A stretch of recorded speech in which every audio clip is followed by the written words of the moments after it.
دې ته ګناه نشته دی. څو ورځې وشوې چې د دغه درې په منځ کې یوه نیمزاله ښځه کله خوره وره د دې قبر د پاسه وینم. کله د دې قبر په خوا کې کینی اوښکې احساس سي او د دې قبر نه خاورې رااخلي په خپل سر یې نولي. زه چې ور وګورم په سترګو کې مې اوښکې راشي، ځکه چې زه یې ډېره ښه پېژنم. ما ته د دغه ښځې د ژوند تراخه وختونه ټول یاد دي. د هغه ورځ نه یې څپېړې د ژوندون ولیدې په کومه ورځ چې په غونډي کاکا خازې ودرېدې. د دې دپاره هغه ورځ هم د قیامت ورځ وه چې د غونډي کاکا د مرګ خبرې یې واورېدلو. چا ورته داسې ووې چې ستا خاوند د خان په ټوکې اوبه خور کولو د په شکال ګرمۍ ترې ساه وویسته. ډېره دردناکه او د غم ورځ وه، ځکه چې کور یې وران شو. خدای دې د هیچا کور هم نه ورانوي. بخت د ځوانۍ په موسم کونډه کړله، د یو یتیم بچي د غم جړا یې هم اورېده. هر څوک سختې او ترخې ورځې وې، خو ورو ورو تېرې شوې. حالات بدلېدل. د خپل خاوند د جدایۍ درد به خفه کړله، خو د خپل بچي د لویېدو په ډاډ یې پام غلط و. د تهمتونو او تورونو ورځې تېرې شولې. خپله ځواني د حیا څادر کې تېره کړله. دا مشینګره ښځه کلي کې هر چا پېژنده. په خپل هنر او خپل محنت یې خپل بچی لویوه. مرتضی ورو ورو د ځوانۍ انګڼ کې خپه کېښوده. دا هم خوشحاله وه چې اوس به مو حالات بدل شي. یوه ورځ داسې وه چې دی د چا جامې ګنډلې، دی کې ناڅاپه د کوڅې دروازه وټکېده چې دا په منډه د مشین د خوا نه پاڅېدله. د دروازې نه پناه ودرېدله. اواز یې وکړو، څوک یې؟ کور کې څوک نشته؟ سوال جواب پرېږده. چا د بهر نه ورته داسې ووې چې دروازه بیرته کړئ، تاسو لږې ډډې ته شئ، په مرتضی باندې څه چل شوی دی. هغې چې دا خبره واورېدله سرتوره ووتل. له کوره په ځان پوهه نه شوه.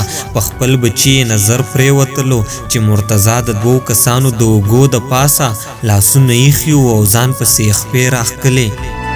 مور یې په ور کې په سجده پرېوته. ویل یې خدایه په ما رحم وکړې، ستا نه بغیر مې دا یوه اسره ده. خو لنډه دا د ډاکټرانو د تحقیق نه وروستو نتیجه دغسې وه چې دا د زړه یو خطرناک مریض دی. هغوی د ده د اپریشن دپاره دومره پیسې غوښتلې چې دا د دې ښځې په وس کې نه وې. دی خو به دومره مزدوري کوله چې ګزاره پرې د یو کور کېدله. په دې به کله کله داسې ورځې هم راغللې چې به د رزق نه نهر وده شو. نو بیا دا دومره په لکونو روپۍ دې سره چرته وې چې ژوند پرې د خپل زوی بچ کړي. د دې رنځور بچی د ښار په هسپتال کې پروت و. دې سره فکر و چې څه به کوو. سړی چې کله هسپتال ته لاړ شي نو قسمه قسم بیمارۍ وویني. دې هسپتال کې د یو خان بیبي هم په کشمکش کې د ژوندون پرته وه. هغه ته هم د ډاکټرانو لخوا ویلي شوي وو چې ستا د بیبي دواړه ګردې د سره کار نه کوي. که د دې ژوند غواړې نو یوه ګرده ورله په بیه واخله. د خان چمچې په هسپتال کې غیر چاپیر ګرځېدې. څوک د پیسو ضرورتمند یې کتو. د مرتضی مور چې خبر د دې خبرې نه شوه نو زر یې غاړه ورته کېښودله. خو د ګردې بدله کې دومره پیسې هغې د خان صاحب نه وغوښتلې څومره پیسې چې دی نه د مرتضی د اپریشن دپاره په هسپتال کې ډاکټرانو غوښتې. هغه ویل ټیک ته زه انکار نه کوم. خان ورته ځکه غاړه کېښوده چې یو یې د ښځې زندګي بچ کېده، بل دا پیسې د خان صاحب دپاره ډېرې نه وې. د مرتضی د مور جذبې ته سلام. زړه کې یې سړي کې محبت د خپل بچي وهینو په خان د خپل وجود ګرده خرڅوي. ګرده یې خرڅه کړه په خان. پیسې یې واخیستلې. خان چې پیسې کله شمېرلې دې ته خدای خبره کومو سپو په سترګو کې دا وڅارله چې په نیمه شپه کې د دغه کونډې او بېوسه ښځې په کور ډاکه وکړله. داسې د خدای نه باغیان په دې خبره هیڅ یقین نه لري چې موږ به مرو او بیا به مخې ته درب ودرېږو. که دا یقین یې لره بیا به لمبې د دوی په زړونو کې د ظلم نه وې.